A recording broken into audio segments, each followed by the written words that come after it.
కథలోని రహస్యాన్ని పూర్తిగా తెలుసుకోవడానికి అలాగే మీకు క్లియర్గా అర్థం కావాలంటే ముందుగా మొదటి భాగాన్ని చూడండి. లింక్ డిస్క్రిప్షన్లో అండ్ ఐకార్డ్స్లో ఇస్తాను. ఆ కథ చూశాకే ఈ కథ చూడండి. అప్పుడైతేనే మీకు క్యారెక్టర్ పేర్లు కూడా కన్ఫ్యూజన్ లేకుండా ఉంటుంది. ఇక లేట్ చేయకుండా స్టోరీలోకి వెళ్ళిపోదాం. అది చూసిన రామకృష్ణ ఒక్కసారిగా చూసి షాక్ అయ్యాడు.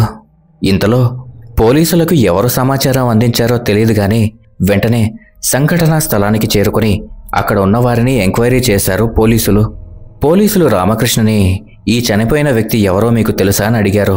వెంటనే రామకృష్ణ నాకు తెలియదు సార్, కానీ ఇతను నేను ఒకే బస్సులో ప్రయాణం చేసి వచ్చామని చెప్పాడు. మొదట ఆ పోలీసులకి రామకృష్ణ మీద అనుమానం కలిగింది. తర్వాత ఎంక్వైరీలో తనకి సురేష్కి ఏ సంబంధం లేదని తెలిసి రామకృష్ణని వదిలేశారు పోలీసులు. దురదృష్టవశాత్తు రామకృష్ణ వెళ్లాల్సిన ఇంటర్వ్యూ మిస్ అయిపోయాడు. ఆ ఉద్యోగం కాస్త వేరొకరికి వెళ్ళిపోయింది. దాంతో రామకృష్ణ కాస్త నిరాశ చెంది ఉండగా తన ఫోన్ రింగ్ అయింది. ఎవరా అని ఫోన్ లిఫ్ట్ చేసి చూస్తే అది రామకృష్ణ చిన్నప్పటి స్నేహితురాలు, పేరు కుమారి. రామకృష్ణ ఫోన్ లిఫ్ట్ చేసి, ఎలా ఉన్నావు కుమారి? బాగున్నావా? ఏం చేస్తున్నావు? నేను నీకు చాలా రోజుల తర్వాత గుర్తుకొచ్చాను అని అడగ్గా కుమారి ఇలా అంటోంది. నేను బాగున్నా రామకృష్ణ, నువ్వెలా ఉన్నావు?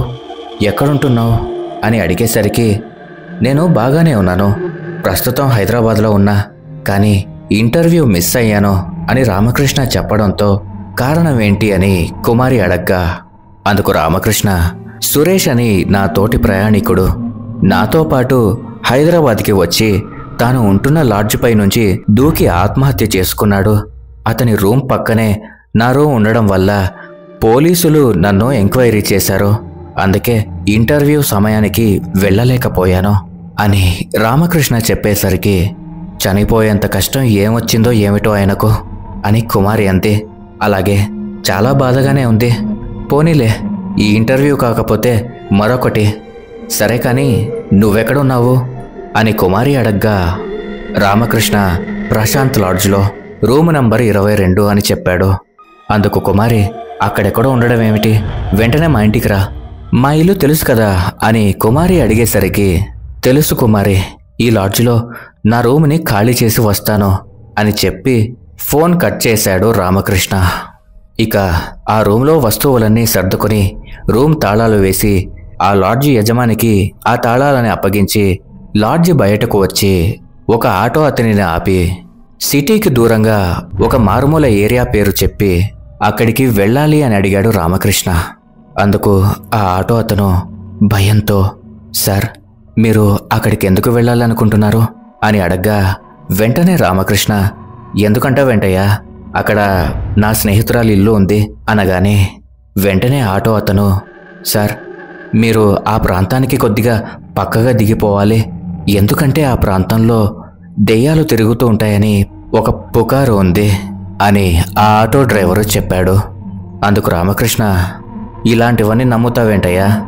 సరే అయితే అక్కడే దిగుతాను, వెళ్ళు అని రామకృష్ణ అన్నాడు. వెంటనే రామకృష్ణ ఆటోలో ఆ ప్రాంతానికి బయలుదేరి ఆటో అతనికి డబ్బులు ఇచ్చేసి వెళ్ళిపోమన్నాడు. సరిగ్గా చీకటి పడుతున్న సమయం, 7 గంటలవుతోంది. ఒక పక్క కుక్కలు మొరుగుతున్నాయి, చుట్టూ చీకటి నిశ్శబ్దంగా ఉంది. అలా నడుచుకుంటూ కొంత దూరం వెళ్ళేసరికి ఆ ప్రాంతంలోకి అడుగు పెట్టాడు రామకృష్ణ. అయితే రామకృష్ణ స్నేహితురాలు ఉండాల్సిన ఇల్లు ఒక శ్మశానం దాటిన తర్వాత ఉంటుంది. ఎలాగైతేనేం తన స్నేహితురాలైన కుమారి ఇంటికి వచ్చాడు. ఆ ఇల్లు ఇంతకు పూర్వంలా లేదు, పాడుబడ్డ ఇల్లులా ఉంది. వెంటనే రామకృష్ణ కుమారి ఇంటి తలుపు తట్టగా ఆ తలుపు దానంతటా అదే తెరుచుకుంది. మొదట్లో రామకృష్ణకి వింతగా అనిపించింది. అయినా కూడా రామకృష్ణ మెల్లిగా లోపలికి వెళ్ళాడు. వెళ్ళగానే బయట ఉన్న తలుపులు వాటంతటవే మూసుకుపోయాయి. రామకృష్ణ కంగారుగా, కొంచెం భయంగా అనిపించింది. ఇల్లంతా చీకటిగా ఉంది. తన మొబైల్లో ఉన్న టార్చ్ ఆన్ చేసి చుట్టూ చూశాడు. అలా చుట్టూ చూస్తూ ఉండగా ఒక గది తలుపు దానంతటా అదే అటూ ఇటూ కదులుతూ ఉంది. ఏవో గాలికి కదులుతున్నట్టుగా ఆ తలుపులు కదులుతున్నాయి. రామకృష్ణ భయంగా ఆ గది తలుపులు గట్టిగా పట్టుకుని తెరిచి ఆ గదిలో ఏముందా అని చూశాడు. ఆ గదిలో కూడా చీకటిగా ఉండడం వల్ల తన మొబైల్ టార్చ్ మళ్ళీ ఆన్ చేసి చుట్టూ చూశాడు. ఆ గదిలో ఒక టీవీ, ఒక సీలింగ్ ఫ్యాను ఉంది, అంతే. వెంటనే రామకృష్ణ వెనక్కి తిరిగి వెళ్ళిపోతూ ఉండగా ఆ గదిలో ఉన్న టీవీ దానంతటదే ఆన్ అయింది. వెంటనే రామకృష్ణ వెనక్కి తిరిగి ఆ టీవీని చూశాడు. ఆ టీవీలో ఏదో ఒక కథ ప్రసారం అవుతోంది. అది ఏంటి అని చూస్తే కుమారి తను డిగ్రీ చదువుతున్న రోజులో తన సొంతూరైన హైదరాబాదులో ఒక గవర్నమెంట్ డిగ్రీ కళాశాలలో బీఎస్సీ చదివేది. అదే డిగ్రీ కళాశాలలో తనతో పాటు సురేష్ అనే వ్యక్తి కూడా చదివేవాడు. ఇద్దరికీ పరిచయం ఏర్పడింది. ఆ పరిచయం 3 ఏళ్ల డిగ్రీ తర్వాత ప్రేమగా మారింది. వెంటనే ఇంట్లో వాళ్లకు చెప్పి పెళ్లి చేసుకుందాం అనుకున్నారు ఇద్దరు. కుమారి తన ఇంట్లో వాళ్లకు చెప్పి ఒప్పించింది, కానీ సురేష్ మాత్రం తన ఇంట్లో వాళ్లకు చెప్పడానికి భయపడ్డాడు. ఆ తర్వాత కొద్ది రోజుల్లోనే సురేష్ ఇంట్లో వాళ్ళు సురేష్కి తనకి ఒక సంబంధం తెచ్చారు. తనకు నచ్చకపోయినా ఒప్పుకోక తప్పలేదు సురేష్కి. 1 నెలలోపే సురేష్కి వివాహం జరిగిపోయింది. ఇక కుమారి తన ఇంట్లో వాళ్ళు వివాహం గురించి సురేష్ వాళ్ళ తల్లిదండ్రులకు ఫోన్ చేశారు.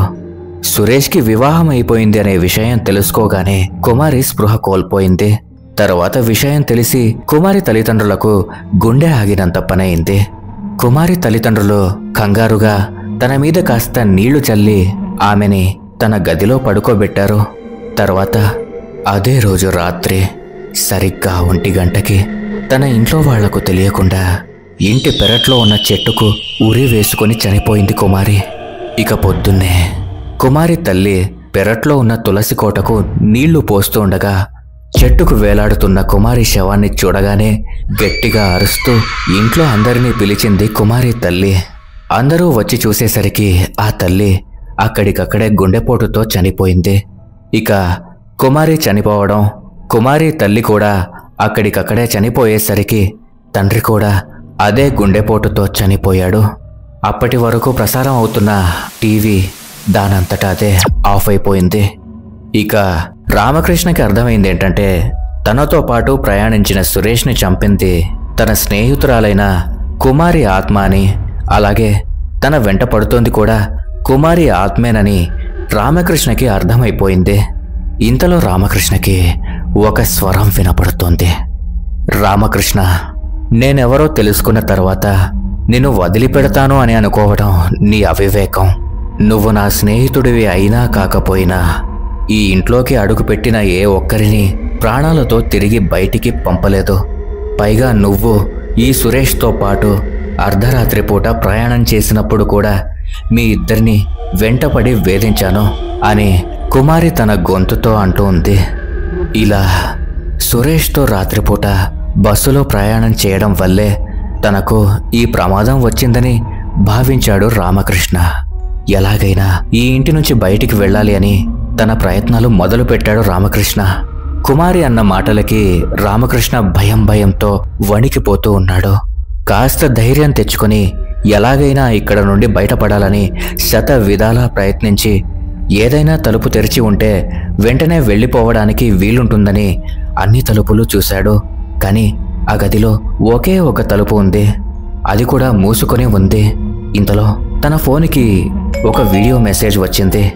అది ఓపెన్ చేసి చూస్తే అందులో ఉన్న సందేశం ఏంటంటే, నువ్వు చేసిన చిన్న తప్పుకి నేను విధించే శిక్షకి సిద్ధంగా ఉండు అని ఉంది.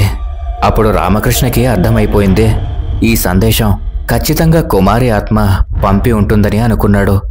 అప్పుడే రామకృష్ణ ఉన్నటువంటి గదిలో ఉన్న ఒక కుర్చీ తన వైపుకి తిరిగి ఉంది. వెంటనే రామకృష్ణ తిరిగి ఆ కుర్చీ వైపుకి చూశాడు. అప్పుడే తనకు నల్లటి చీరలో ఒక మొహం, తెలుపు రంగు కళ్ళు, చూడడానికే భయానకంగా ఉండే విధంగా ఆ కుర్చీ పక్కన ఒక ఆత్మ కనిపించింది. ఇక రామకృష్ణకి భయం వేసి ఆ తలుపుని తన కాళ్లతో గట్టిగా తన్నాడు. అలా 2-3 సార్లు తన్నేసరికి ఆ తలుపు విరిగి కింద పడింది. వెంటనే రామకృష్ణ ఇంట్లో నుంచి బయటికొచ్చి పరుగులు తీయడం మొదలుపెట్టాడు. తన వెనకాల నుంచి పట్టీల శబ్దం చేసుకుంటూ కుమారి ఆత్మ రామకృష్ణని వెంబడిస్తోంది. రామకృష్ణ వెనక్కి తిరిగి చూడకుండా పరుగులు తీస్తూనే ఉన్నాడు. కుమారి ఆత్మ వెనకల నుండి చూస్తూ ఉండగా ఆ దారి నిండా చీకటి అలముకోవడం మొదలెట్టింది. ఆ వీధిలో ఉన్న లైట్లన్నీ ఆరిపోవడం మొదలు పెట్టాయి. రామకృష్ణకి ఆశ్చర్యం వేసింది. ఎందుకంటే తను ఎంత దూరం వెళుతున్నా సరే మళ్ళీ అదే వీధిలోకి వస్తున్నట్లు అనిపిస్తోంది. రామకృష్ణ వెంటనే వెనక్కి తిరిగి చూశాడు. తన వెనకాల 10 అడుగుల దూరంలో చీకట్లో నల్లటి చీరలో తెల్లని మొహం భయంకరమైన కళ్ళతో కుమారి ఆత్మ నడుచుకుంటూ వస్తోంది. అది చూసిన రామకృష్ణకి తన గుండె వేగంగా కొట్టుకోవడం మొదలైంది. అప్పుడే రామకృష్ణకి ఒక ఆలోచన వచ్చింది. రామకృష్ణ ఊరికి బయలుదేరే ముందు ఒక స్వామీజీ ఇచ్చినటువంటి విభూదిని బయటికి తీసి తన చేత్తో తన చుట్టూరా ఒక సర్కిల్ ముగ్గులా వేసుకున్నాడు. అయితే అది చూసిన కుమారి ఆత్మ వెంటనే మాయమైపోయింది. కాసేపు అలాగే సర్కిల్లోనే ఉన్నాడు రామకృష్ణ. కుమారి ఆత్మ వెళ్ళిపోయి ఉంటుంది అని అనుకున్నాడు. కానీ అప్పుడే గాలి ఎక్కువై వర్షం పడడం మొదలైంది. దాంతో రామకృష్ణ చేతిలో ఉన్న విభూతితో పాటు తాను గీసుకున్న సర్కిల్ కూడా ఆ నీటిలో చెరిగిపోయింది. వెంటనే కుమారి ఆత్మ తన కళ్ళ ముందు కనిపించింది. రామకృష్ణ భయంతో ఏడుస్తూ తాను చేసిన తప్పుల్ని కుమారి ఆత్మకు మొత్తం చెప్పేశాడు. కుమారి చదువుకునే రోజుల్లో రామకృష్ణను ఒక స్నేహితుడిలా చూసింది. కానీ రామకృష్ణ మాత్రం కుమారిని తనకు కాబోయే భార్య కింద చూశాడు. కుమారికి మొదట్లో రామకృష్ణ చేసే పనులు అర్థం కాలేదు. ఆ తర్వాత కుమారి సురేష్ని ప్రేమించడం చూసి తట్టుకోలేకపోయాడు రామకృష్ణ. వెంటనే వారిద్దరినీ విడదీయాలని అనుకున్నాడు. సరిగ్గా అదే సమయంలో వారిద్దరూ వారి వారి ఊళ్లకు వెళ్ళి వాళ్ల ప్రేమ విషయం వాళ్ల పెద్దలకు చెప్పి ఒప్పించాలనుకున్నారు అనే విషయంతో పాటు కుమారి తన ఇంట్లో వాళ్లను ఒప్పించింది అనే విషయం కూడా తెలుసుకున్నాడు రామకృష్ణ.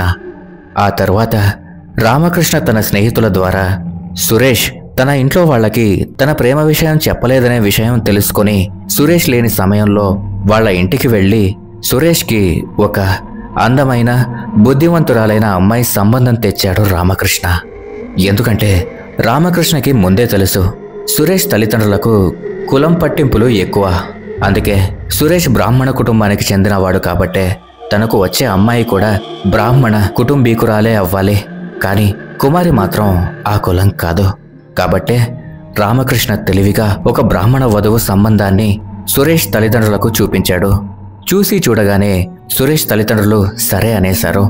ఇక సురేష్ తన తల్లిదండ్రులకు భయపడి తన ప్రేమ విషయం చెప్పలేదు. దాంతో సురేష్ పేరెంట్స్ తనకి ఆ బ్రాహ్మణ వధువునిచ్చి పెళ్లి చేసేశారు. రామకృష్ణ ఈ విషయాన్నంతా కుమారి ఆత్మ ముందు చెప్పగానే కుమారి ఆత్మ కోపంతో బిగ్గరగా అరిచింది. వెంటనే రామకృష్ణ వెనక ఉన్న మర్రి చెట్టు ఊడలు రామకృష్ణని అమాంతం పట్టుకుని చెట్టు పైకి లాగేశాయి.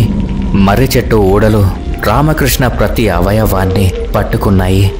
ఇక కుమారి ఆత్మ ఏదో సైగ చేసిన మరుక్షణం ఆ ఊడలు ఒకదాని తర్వాత ఒకటి రామకృష్ణని గట్టిగా లాగడం మొదలు పెట్టాయి. 2 చేతులు, 2 కాళ్ళు, తన తలకాయ కూడా తన శరీరం నుండి పూర్తిగా వేరు చేసేశాయి. రామకృష్ణ అవయవాలన్నీ నేల మీద చెల్లాచెదురుగా పడిపోయాయి. ఇక కుమారి ఆత్మ శాంతించి మాయమైపోయింది. ఈ కథలో రామకృష్ణ తన స్వార్థం చూసుకుని 2 ప్రేమికులను విడదీయడం వల్ల తనకు కలిగిన గతి ఇది. ఓకే ఫ్రెండ్స్, ఈ స్టోరీ కనుక మీకు నచ్చినట్లయితే ఖచ్చితంగా ఈ వీడియోని ఒక లైక్ చేసి మీ అభిప్రాయాలను కామెంట్ చేసి మీ స్నేహితులు మరియు బంధువులతో షేర్ చేసుకోండి. అలాగే మా ఛానల్ని సబ్స్క్రైబ్ చేసుకొని పక్కనున్న బెల్ సింబల్ని యాక్టివేట్ చేసుకోండి. Thanks for watching.